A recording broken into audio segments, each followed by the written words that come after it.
예, 안녕하세요. 서빙고에서 사역하고 있는 이민웅 목사입니다. 목사님이 저를 이민섭이라고 하셔가지고, 이민섭 목사님은 호주 가 있죠. 예, 저보고 이민섭 목사님하고 형제냐고 물어보는 분들이 간혹 있는데요. 형제는 아니고 안지 오래됐습니다. 네, 우리 이민섭 목사님, 제가 예수전도단 화요모임 찬양인도 할 때 그때 거기 현장에 있었습니다. 제가 96년, 97년 이렇게 화요모임 인도했었는데요. 화요모임 인도할 때 너무너무 이렇게 방방 뛰는 형제 둘이 있었어요. 너무 신경 쓰이고 저 학생들 좀 어떻게 했으면 좋겠는데 그 두 학생 중에 한 명이 이민섭 학생이었습니다.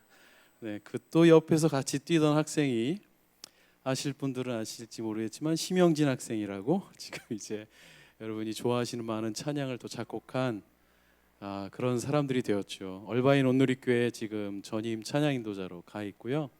이민섭 목사님은 또 호주에 가 있습니다.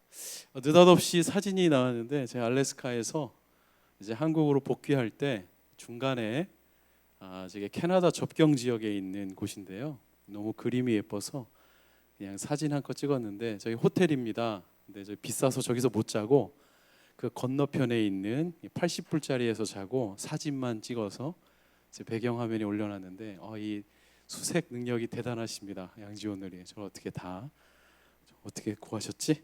네. 오늘 저는 너무 정신없이 바쁜 날이었는데요. 1부 찬양인도 하고 또 3부 찬양인도 하고 서빙고 예배 마치자마자 바로 달려왔습니다. 많이 막혀서 예배 늦으면 어떡하나, 누가 되면 어떡하나 했는데 마침 또 길을 열어주셔서 제 시간에 왔고요. 찬양 같이 하면서 많이 회복되는 시간이었습니다. 그리고 여러분, 저 여기 처음 와봤는데 굉장히 좋네요. 네, 너무 좋습니다. 목사님 예배 또 잘 기획하셔서 굉장히 좋은 예배 시간이 되는 것 같습니다. 제가 오늘 노래 한 곡을 먼저 시작하면서 말씀을 전하겠습니다. 오늘 노래하러 온 건 아니지만요. 찬양팀이 너무 잘하셔가지고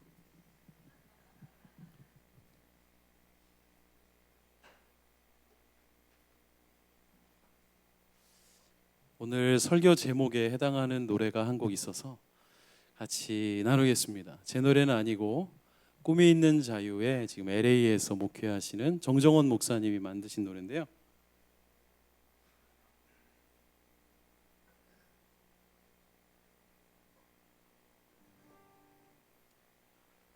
제가 한번 부르고 한 번 더 돌아갈 때 혹시 아시는 분들은 자연스럽게 같이 하셔도 되겠습니다.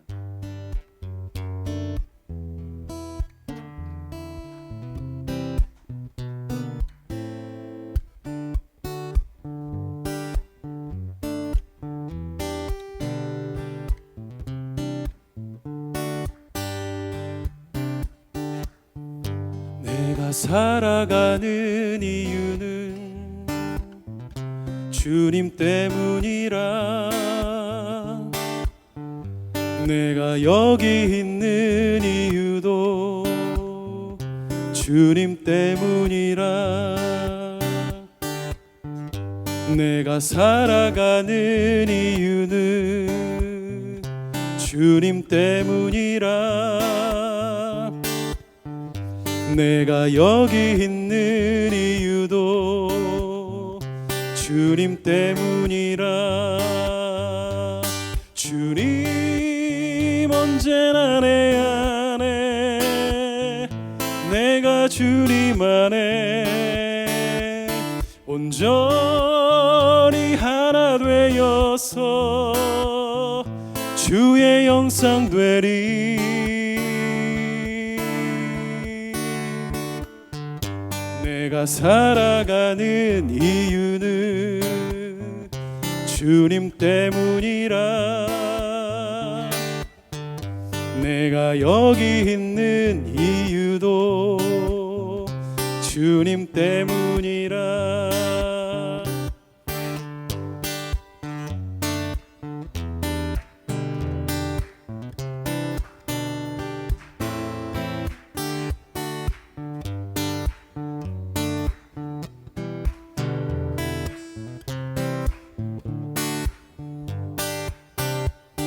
주님 언제나 내 안에, 내가 주님 안에 온전히 하나 되어서 주의 형상 되리.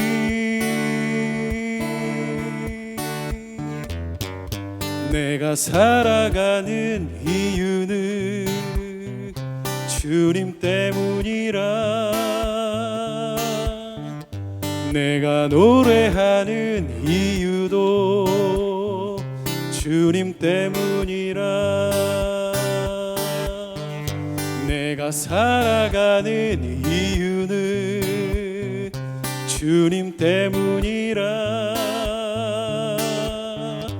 내가 노래하는 이유도 주님 때문이라.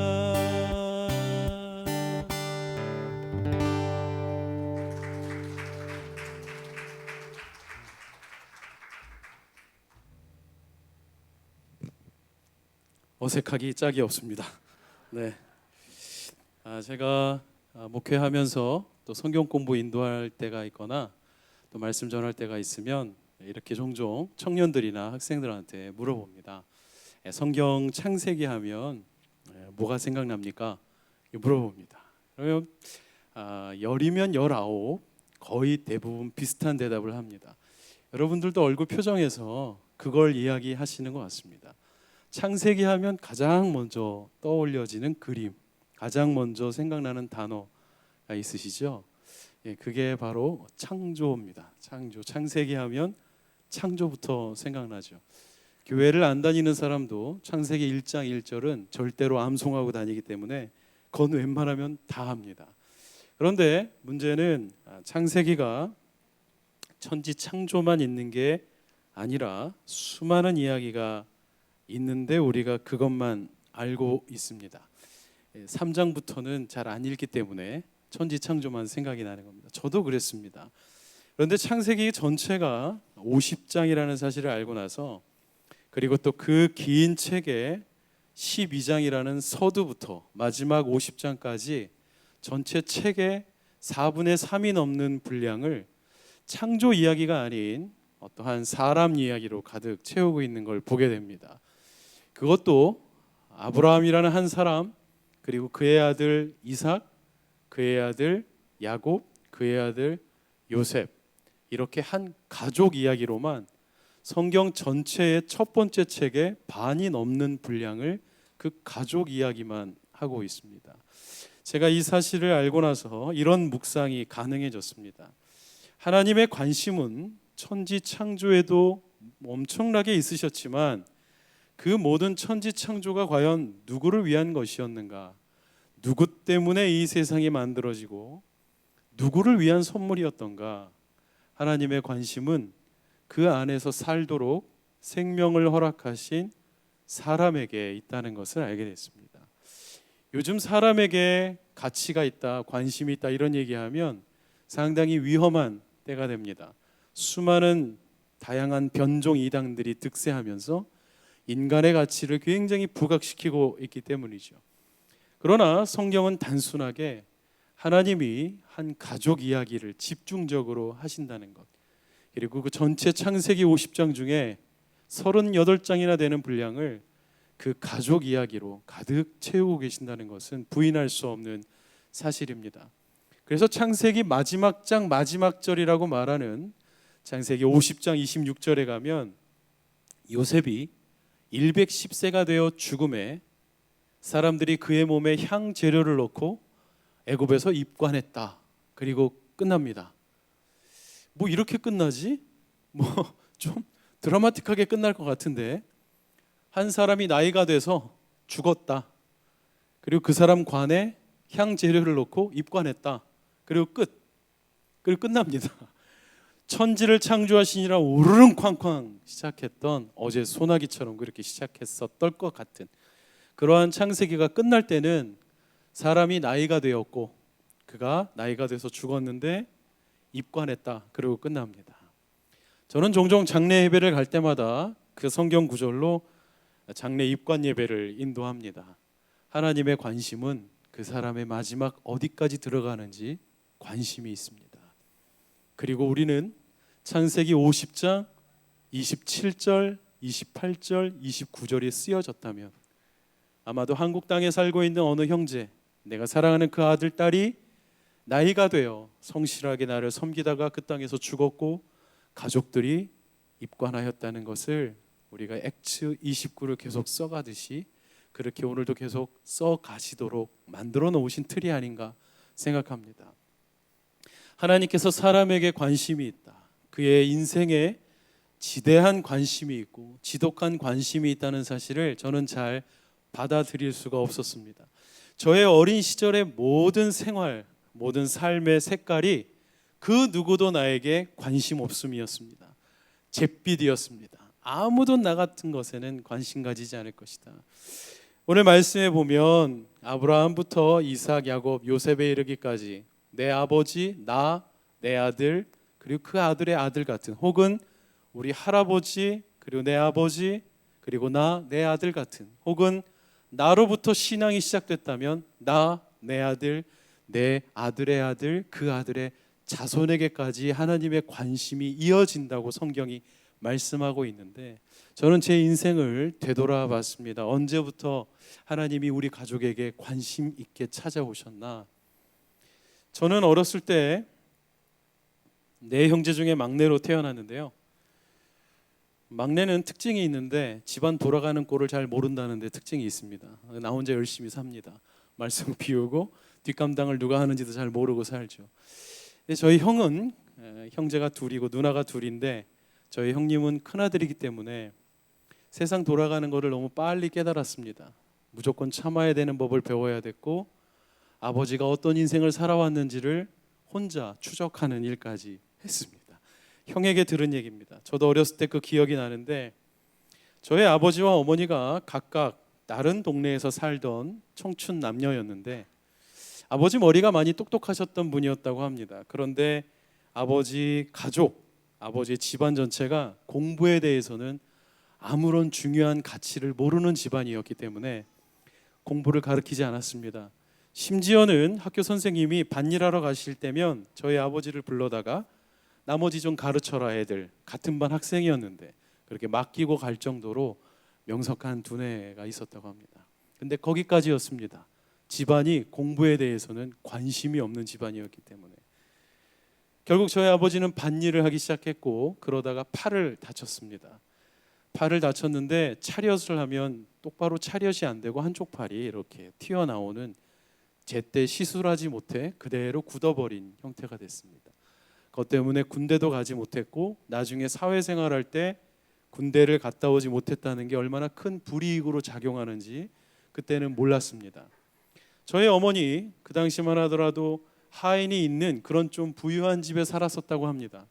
저는 이제 아무리 말을 들어도 모르는 게 하나 있었는데 옛날에 그 파리 잡는 유리통이라는 게 있었다고 합니다. 우리 어르신들은 혹시 아실지 모르겠는데 그게 깨지면서 어머니 눈을 다쳤는데 또 제때 시술하지 못해 한쪽 눈이 심하게 감겨 보이는 그런 좀 외형적으로 자매가 외모가 큰 리스크가 생긴 그런 얼굴이 됐습니다.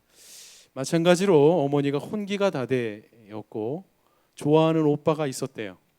저희 아버님도 결혼할 나이가 되었고 마음에 들어하는 동네 자매가 있었다고 합니다.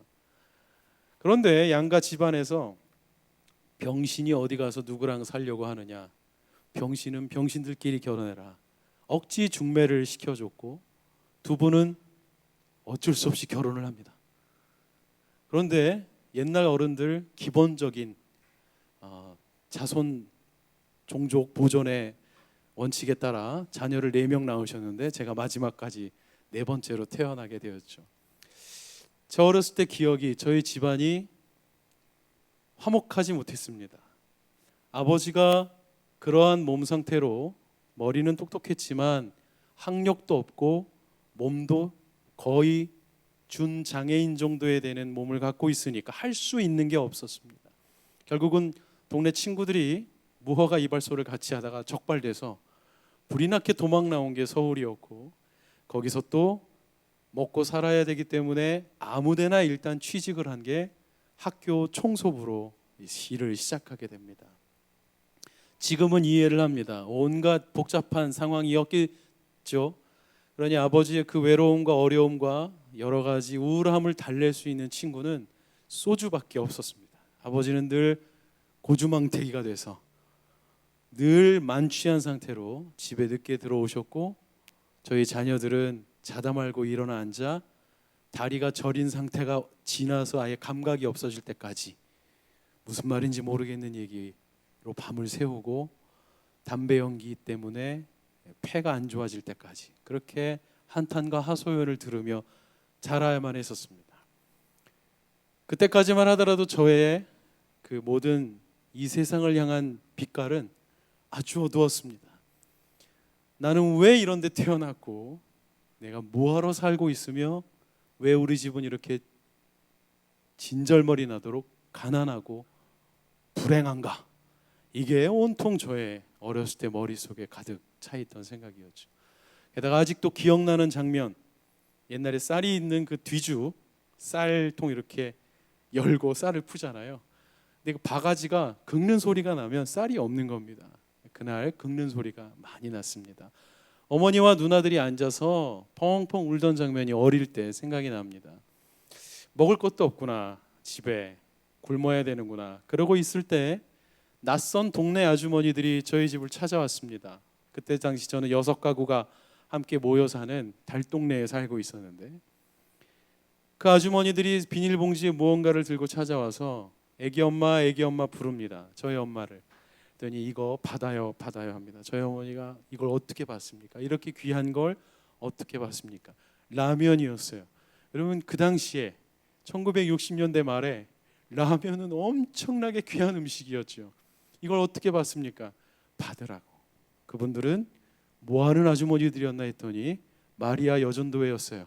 동네 교회 여전도 회원 아주머니들이 가난한 동네 찾아다니면서 라면을 봉지에 몇 개씩 담아 나눠주던 거였습니다. 저는 마리아 여전도회가 전도 안 하는 줄 알았는데 위대한 일을 하는 분들인 것 같다는 사실을 나중에 알았습니다. 저희 어머니가 이걸 어떻게 갚습니까? 너무 귀한 물건을 받고, 그때 어떤 아주머니가 괜찮아 천천히 갚아도 돼, 교회 한 번만 나와 그랬어요. 저희 어머니가 라면을 세어본 만큼 교회를 나가기로 결정했습니다. 라면 하나당 교회 하나. 그렇게 해서 갚기 위해 나갔던 교회에서 하나님을 만나고 복음을 만나고 예수님을 만나고, 저희 어머니는 얼마 전에 권사로 은퇴하셨습니다. 저희 어머니가 교회를 나갈 때 길을 건너야 했기 때문에 저희 가족들, 형제들이 횡단보도 없는 길을 건너는 게 위험했던지 일단 길 안 건너는 요 교회부터 다니고 있어라. 크면 엄마랑 합치자 그랬는데 못 합쳤어요. 지금까지 다른 교회 다닙니다. 그래서 웬만하면 같이 다니는 게 좋습니다, 여러분. 저는 교회 가면 너무 행복했어요. 집에 없는 따뜻함이 있었고, 노래를 할 수 있었고, 또 노래를 배울 수가 있었습니다. 노래하면 단 음식을 먹을 수 있었어요. 무언가를 주더라고요. 초코파이도 주고 야구르트도 주고. 하나 더 먹으려고 열심히 노래했어요. 근데 꼭 그럴 때면 대적자가 나타납니다. 저보다 노래 잘하는 애가 나타나서 제 걸 가져갑니다. 교회에서 이렇게 찬양 인도를 하다 보니까 어떤 권사님들은 목사님 성악했습니까? 뭐 이런 굉장히 당황스러운 질문을 하시는데, 악은 많이 질렀지만 성악은 공부한 적이 없고요. 중고등부 때 성가대 내내 연습한 게 지금 이렇게 먹고 사는 미천에 전부 답니다. 성가대 연습하는 게 너무 즐거웠습니다. 성가대 지휘하셨던 분도 제대로 공부한 성가사님이 아니었고, 출판사, 약국회사, 약회사 이런 데 다니는 교회 집사님 형 같은 분이었어요. 혼자 어디서 낡은 서점에서 어려운 책은 다 구해다가, 야 이거 우리 해보자 그러고 중학교 애들을 막 칸타타용으로 연습을 시키는 거예요. 가난한 동네 교회 애들을. 연습 2시간 중에 발성 연습 1시간, 호흡 연습 30분, 노래는 딱 30분만 했습니다. 그게 재밌어서 매주 토요일마다 갔습니다. 허리 세워라, 엉덩이 집어넣어라, 자, 복식호흡은 이런 거야. 무슨 말인지도 모르겠는 용어를 들으면서 노래 연습을 했어요. 그때 그분이 제 목소리를 들어보시더니 야, 너는 지금 변성기인데 너 테너 하면 안 되겠다. 베이스부터 해라. 목소리를 보호해주는 결과를 가져다 주었습니다. 지금 제가 특별히 배운 것도 없이 그걸로 찬양인도 하고 그걸로 노래도 하고 예배인도도 하고 앨범도 녹음하고 하는 걸 생각해 보면 하나님은 가난한 동네에 있던 제 인생까지도 참 관심 있게 지켜보고 계셨다는 것을 지금은 깨닫습니다. 지금은 아브라함에게 찾아오신 그 하나님이 저의 어머니에게도 찾아오시고 저의 가족에게도 찾아오셨다는 것을 알 수 있습니다. 자신 있게 얘기합니다. 누가 나 같은 거에 관심이 있을까? 누가 우리 집 상황을 알아줄까? 누가 우리 가족의 아픔을 이해나 해줄까? 하나님은 알고 계시고 그분은 관심 갖고 계십니다. 궁금했습니다. 그분이 그렇게 관심 갖는 정도는 어느 정도일까? 차별하는 건 아닐까? 저 사람도 잘 되게 해주고 나는 좀 대충 살게 내버려 두시는 게 아닐까? 고민하던 시절에 하나님 주신 말씀이 바로 창세기 2장 7절이었습니다. 여기에 보면 다른 모든 피조물들은 말씀으로 지으셨는데 마치 그분도 감격스럽게 벅찬 숨을 고르듯이 진정하듯이 야, 우리가 우리의 모양을 따라 사람 만들자. 세 분이 함께 논의하시는 장면이 나오고 사람을 빚으셨다 그랬습니다. 여러분, 이 빚으셨다가 그 유명한 패트릭 스웨이지가 나온 그 영화의 여주인공 데미 무어가 이 죽은 남편 생각하면서 도자기 빚는 장면 생각나세요? 모든 여인들이 눈물 흘렸던 바로 그 장면. 오 마이 러 이거 나오던 그 장면. 빚는다. 그 단어입니다. 도자기 빚듯이. 가끔 다큐멘터리 같은 데 보면 우리 같으면 집에 가져가겠다고 달라고 할 것 같은 도자기 멀쩡한데 한참 들여다보더니 다 깨부시죠. 이거 아니라고. 몇 번을 다시 굽고 몇 번을 숨을 골라 라인을 만드는 도자기 빚는 자의 수고가 바로 이 하나님께서 사람을 그렇게 빚으셨다. 그래서 다 그 엄청난 수고가 얼굴이 다 다르다는 겁니다.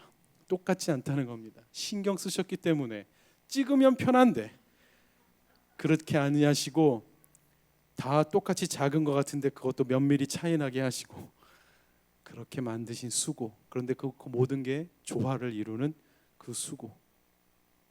제 아내가 저에게 당신은 정말 하나하나 보면 제대로 된 부분이 없다 그랬어요. 눈썹도 짧고 눈도 작고 코도 들어가 있고 입술도 괜히 두껍대요. 근데 이렇게 보면 그 모든 게 조화를 이룬대요. 그래, 콩깍지라는 게 이런 거구나. 이래서 나랑 결혼하는구나. 이 사실을 깨면 안 되겠구나.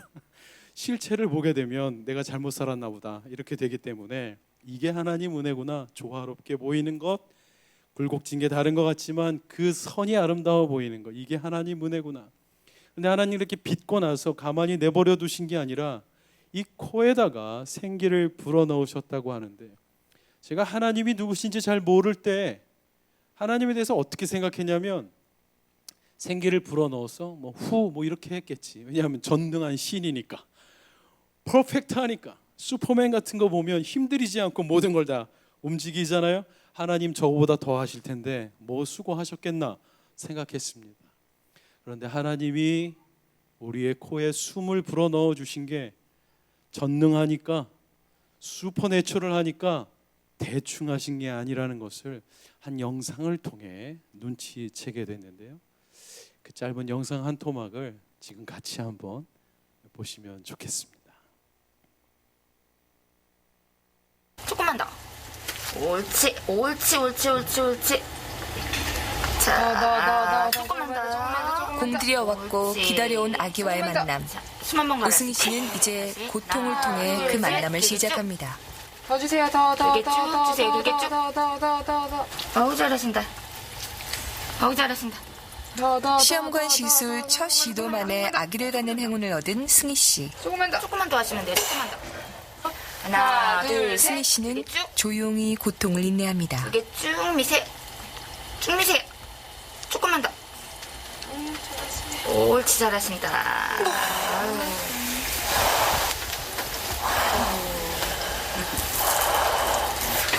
떨지 마, 떨지 마. 그냥.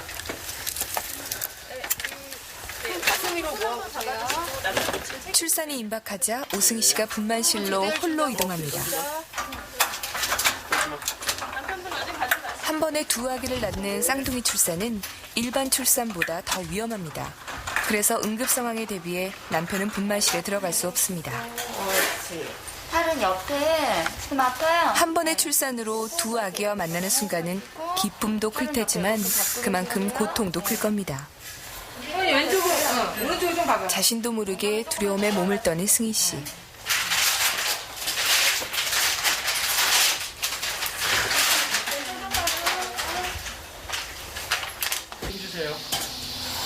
단 한 번의 호흡도 정성을 다합니다.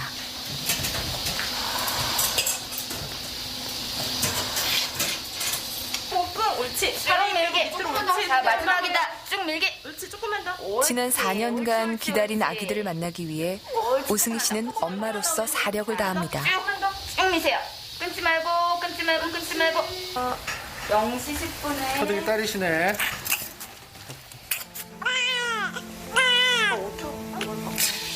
첫째 아기의 울음소리가 반가운 것도 잠시라도 긴장을 놓치면 둘째 아기가 위험해질 수 있기 때문에 엄마는 다시 둘째를 위해 마지막 힘을 쏟아냅니다. 쭉 밀게. 아까 나왔어요. 딱 10분 차예요. 0시 20분에 여자아이 나왔어요. 잘하셨어요. 10분 간격으로 태어난 일란성 쌍둥이 자매가 엄마를 만날 준비를 합니다.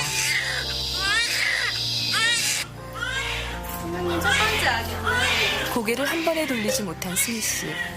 조심스럽게 아기의 얼굴을 처음으로 확인합니다.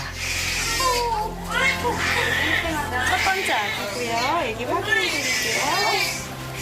어머니 오승희님, 아버지 박진성님, 2007년. 그토록 기다리던 아기가 지금 바로 승희 씨의 눈앞에 있습니다. 얼굴 보시고 손 잡아보세요. 네, 애기 손 잡아보세요.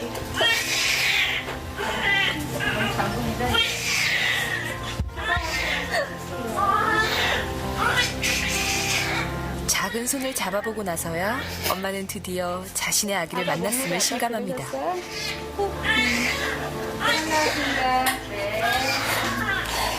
첫 번째 아기고요. 두 번째 아기는 지금 터치하고 있어요. 아기가 추워서 올라갈 거고요. 올라가서 신생아실 가면은 소아과 선생님이 아기 또 한번 봐주실 거예요. 그러니까 엄마는 회복 끝나고 보시고 보호자분이랑 지금 아기 같이 올라갈 거예요.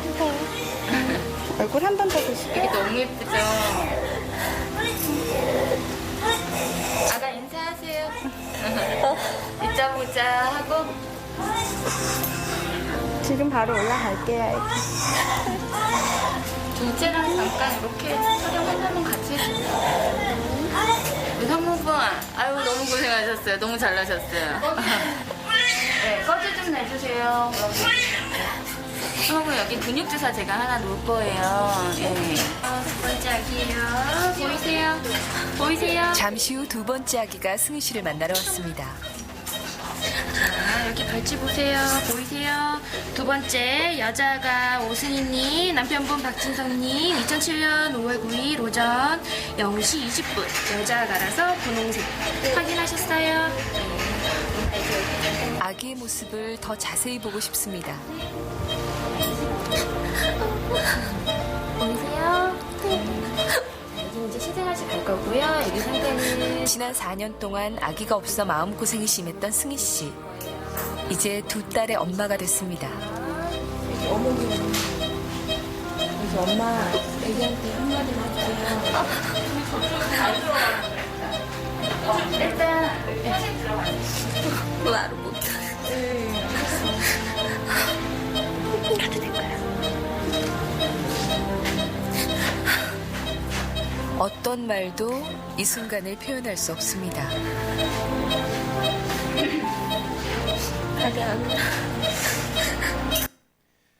네, 이 영상에 보면 그 어머니가 아이를 낳기 위해 온 숨을 몰아쉬는 장면이 나옵니다. 얼굴이 새빨개지도록.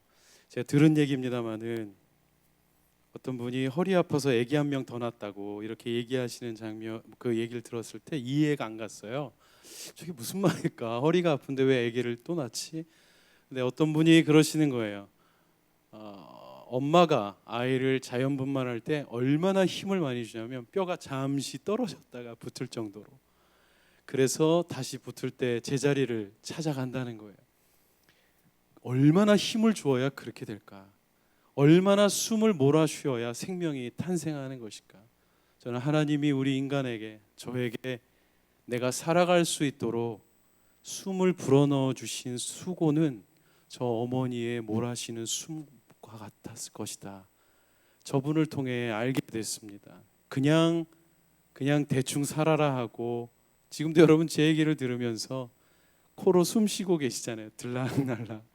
제가 이 교도소 가서 이 영상 자주 보여드리면서 우리 형님들한테, 여러분은 남의 숨을 끊어놔서 여기 들어오셨을지 모르지만 어젯밤에도 멀쩡히 살아서 오늘 온누리 정기 예배를 드리시는 이유는 하나님 여러분의 두 코에 숨을 있는 힘껏 불어넣어 주셨기 때문입니다. 하나님 오늘도 그렇게 내가 너의 삶에 관심이 있고 네가 잘 살기를 원하고 복음을 만난 사람처럼 살기를 원하는 수고를 출산하는 어머니처럼 하고 계신 줄을 알게 되기를 원합니다. 그렇게 이야기합니다. 제가 처음 노래한 제가 살아가는 이유 바로 그것 때문입니다. 저는 원대한 꿈이 많았습니다. 유명한 기타리스트가 되는 꿈도 있었고 유학도 생각해봤고 유명한 가수가 되고 싶은 꿈도 이미 돌아가신 김광석 형님 따라다니고 같이 노래하기도 하고 그랬습니다. 그런데 지금은 깨닫습니다. 내가 살아가는 이유는 바로 주님 때문이라는 사실을. 그분이 제 코에 호흡을 여전히 아이를 낳는 어머니처럼 수고하며 매일 매순간마다 밤마다 아침마다 불어넣어 주시고 있기 때문에 살아있음을 믿습니다. 가치 있는 존재는 바로 그런 것 때문입니다. 하나님과 동등되는 것이 아니라 하나님이 호흡을 허락하여 주셨기 때문에 가치 있는 인간. 겸손이 거기서 시작하고 믿음이 거기서 시작하고 내가 무엇을 해야 하는 사람인지 거기서 시작하는 것이죠. 마지막 하나의 예만 들고 오늘 제 말씀을 마치겠습니다. 여러분 잘 아시는 노래 내 이름 아시죠라는 노래가 있는데요. 이 노래를 만든 타미 워커라는 분이 우리나라에 와서 간증 집회를 할 때입니다. 유명한 기타리스트이자 작곡가이자 싱어송라이터입니다. 밴드도 있습니다. 근데 그분이 만든 노래가 많고 한국에 많이 부르는 노래가 있는데 그 중에 가장 유명한 노래가 내 이름 아시죠인데요. 제 찬양 사역자들에게 연세대학교 100주년 기념관에서 그분이 공연할 때 티켓이 왔습니다. 초대권. 보통 그런 거 받으면 안 가거나 가도 복도에서 오랜만에 만난 사역자들하고 노닥거리다가 오는 게 일수예요. 근데 내가 오늘 이러면 안 되겠다. 그래서 한참 인사하고 하다가 여기까지 왔는데 타미오커의 얼굴이라도 봐야지 하고 문을 열고 들어갔습니다. 들어간 바로 그때 타미오커가 내 이름 아시죠라는 노래에 대한 이야기를 하는 거예요. 자기가 만든 많은 노래 중에 한국에서 가장 많이 불려지는 노래가 바로 내 이름 아시죠라는 노래가 있다는 이야기를 할 때 사람들이 와 하고 박수치고 막 이랬어요. 그분이 필리핀에 가서 집회할 때 일이라고 합니다. 필리핀 어느 고원에 가서 집회하는데 아이들 중에 한 명이 아침마다 이름표를 달고 있는 그 타미에게 와서 타미 읽는 거예요. 우리도 이름표 보고 목사님인데 이민욱 이렇게 읽고 도망가는 애들 있듯이 그렇게 읽고 도망가는 애예요. 나는 아저씨 이름 아는데 아저씨 내 이름 아세요? 이렇게 물어보고 도망가는 거예요. 근데 도망가면 못 찾습니다. 똑같이 생겨가지고 애들이. 저도 필리핀에 한 3년 연속 아울리치를 갔지만 걔가 걔 같고 얘가 걔 같아요. 다 똑같이 생겼어요. 구분이 안 돼요. 근데 매일같이 와서 자기 이름 부르고 도망가는 애가 너무 궁금했던 타미 워커가 고원 원장 선생님에게 그 아이가 누구냐 물어봤어요. 그랬더니 고아원장 선생님이 그 말썽꾸러기 녀석 이름이 제리라고 알려주었습니다. 타미오커가 기억합니다. 제리. 다음 날 마지막 날 제리가 또 찾아오나 안 오나 기다리는데 아니나 다를까 찾아왔어요. 이름표를 보고 Hey 타미, I know your name. Do you know my name? 아저씨 내 이름 아세요? 난 아저씨로 아는데. 타미가 Hey 제리. 얘가 깜짝 놀라는 거예요. 나 네 이름 안다. 너 제리지? 제리가 하는 말이 와우. 아저씨도 내 이름을 알고 나도 아저씨 이름을 아니까 Now we are friends 이렇게 이야기합니다. 우리 이제 서로 친구네요. 타미오커가 그 아이를 무릎에 앉혀놓고 기도해 주기 시작했다고 합니다. 제리야, 너는 아버지가 없지만 하나님이 너를 만드셨다. He formed your heart. 그리고 그분이 너의 아버지가 되실 것이고 그분은 너를 결코 떠나지 않을 것이다. He will never leave you. 그렇게 기도했던 몇 문장의 기도문이 계속 뇌리에 남아 만들어진 노래가 내 이름 아시죠입니다. 제가 이 노래와 하 목사님과 에피소드가 하나 있는데요. 하 목사님 일본 가시기 전에 제가 양재온누리 11시 반 예배에 전도사 되자마자 특순을 하고 있었어요. 근데 이제 목사님이 오셔서 옆에 계시던 수석 목사님에게 저 사람 누구냐, 우리 교육자 하면 좋겠다 그러셨대요. 수석 목사님 우리 전도사예요. 목사님이 면접 보셨잖아요. 목사님이 그래? 내가 면접 봤어. 저 사람 이름이 뭐야? 그때 제가 부르고 있던 노래가 내 이름 아시죠였어요.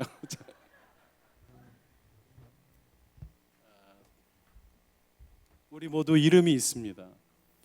원치 않는 이름이든 원하던 이름이든 그 이름을 부르기 전까지는 아무 의미가 없지만 이름을 불러주는 그 순간 그들은 잡초가 아니라 꽃이 되죠. 이름 없으면 잡초입니다. 나오나도 이름 모를 잡초야 그랬습니다. 근데 이름이 있으면 꽃이 됩니다. 하나님께서는 우리 인생에 관심이 있습니다. 지금보다 더 잘 살기를 원하시고 지금보다 더 아름다운 인생 되기를 원합니다. 하나님은 또 제 아들에게 관심이 있습니다. 제 아들에게도 믿음의 자녀가 되기를 원하시죠. 가사를 준비해 부탁드리진 못했지만 같이 한번 고백하고 기도하고 마칩니다. 나를 지으신 주님 내 안에 계셔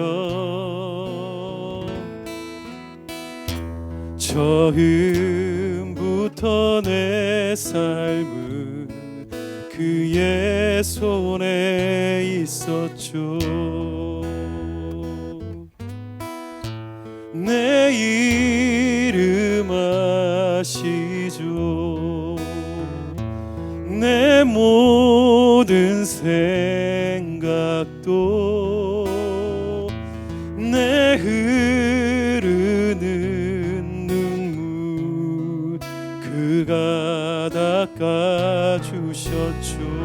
그는 내 아버지 그는 내 아버지 난 그의 소유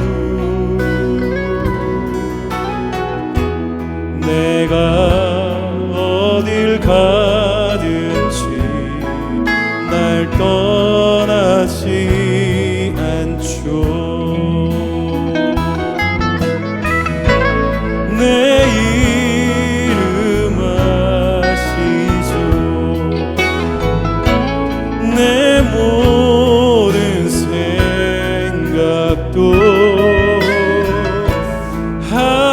하바라 부를 때 그가 들으시죠. 우리 같이 한번 기도하겠습니다. 하나님의 그 온 힘을 다하여 불어넣어 주시는 그 숨결로 인하여 제가 오늘 살아있음을 고백합니다. 하나님의 수고하시는 그 숨결에 합당한 인생 그렇게 살아가는 삶 되게 하여 주옵소서. 우리 같이 한번 기도하겠습니다.